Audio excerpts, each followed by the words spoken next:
never slow up, no I don't take shit. I got no love for the fakeness. If you wanna play tough and wanna hate this, I'll always show up. I don't ever slow up, no I don't take shit. I got no love for the fakeness. If you wanna play tough and wanna hate this, I'll always show up and make a statement. I don't ever slow up, no I don't take shit. I got no love for the fakeness. If you wanna play tough and wanna hate this, I'll always show up and make a statement. Everything.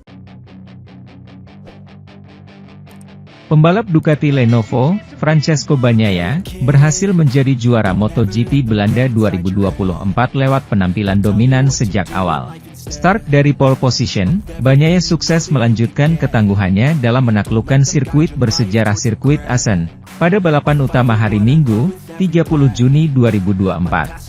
Kemenangan juara dunia dua kali itu menjadi yang ketiga kalinya di sana dalam 3 edisi beruntun setelah memenanginya juga pada 2022 dan 2023. Prestasi apik itu juga turut membuat murid Valentino Rossi tersebut mengikuti langkah legenda MotoGP Nick Dohan yang mampu hat-trick di Assen pada 1994, 1995,1996.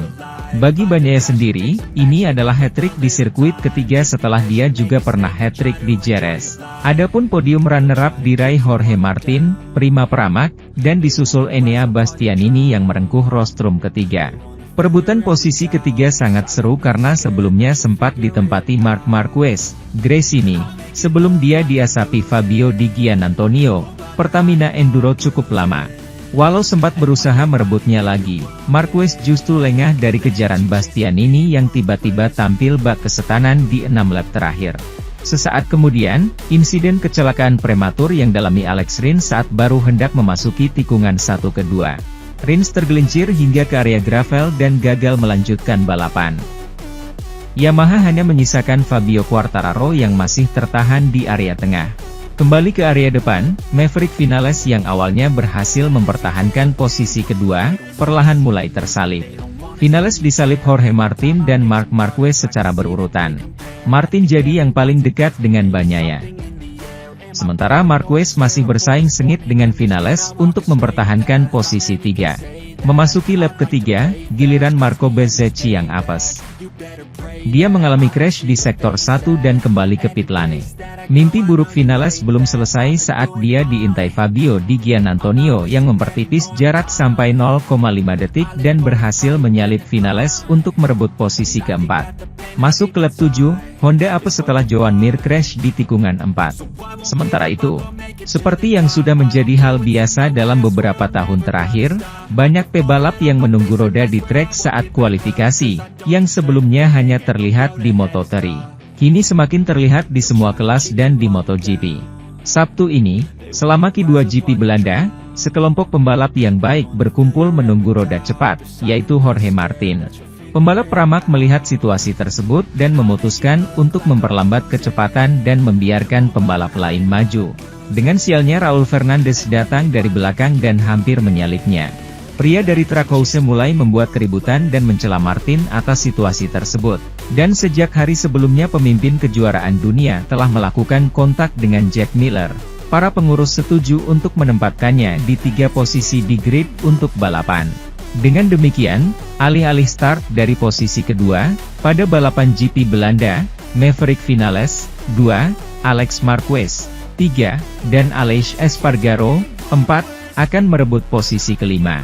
Martin akan memulai dari tengah baris kedua, dengan Fabio Di Giannantonio di sebelah kanannya dan Marc Marquez tepat di belakang, ketujuh.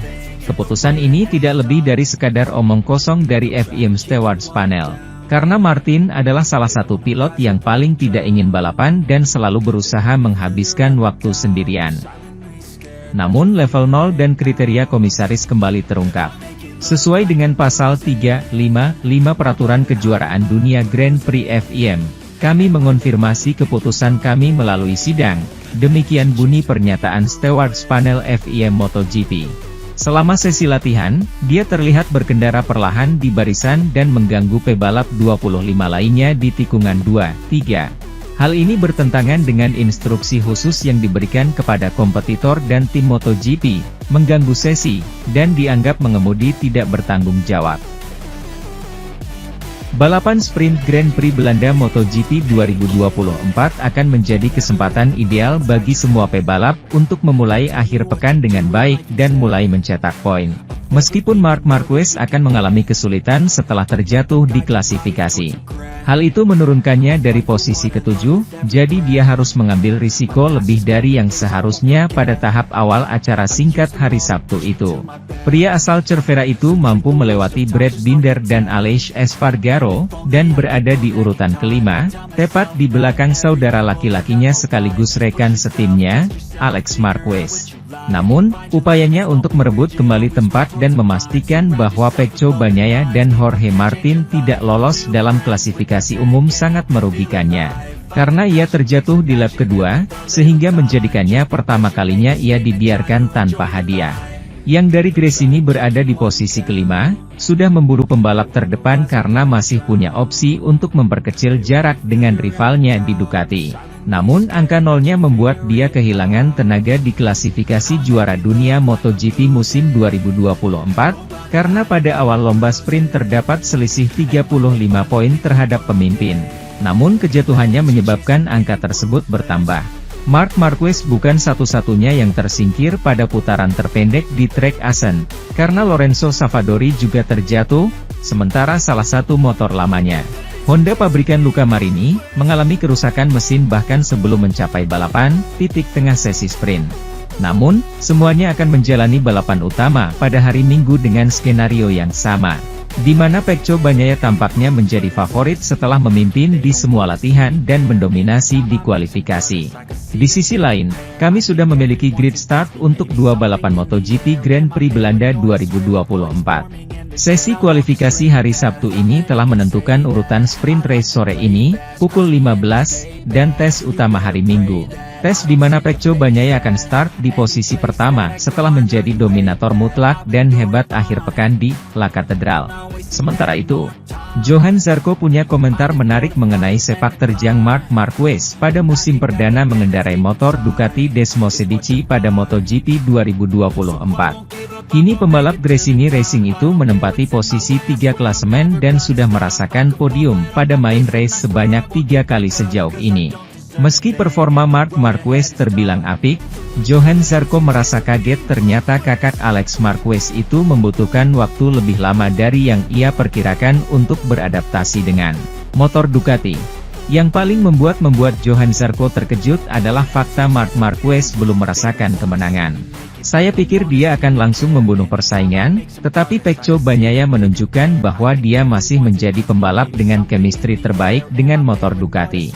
Dia menaklukkan motor Ducati dengan gaya yang sangat smooth. Melihat sosok pembalap seperti Marc Marquez masih harus adaptasi dengan motor Ducati memotivasi saya, bahkan pembalap terkuat pun harus melakukannya, tambahnya. Johan Zarco memulai MotoGP 2024 bersama tim satelit LCR Honda dengan catatan buruk.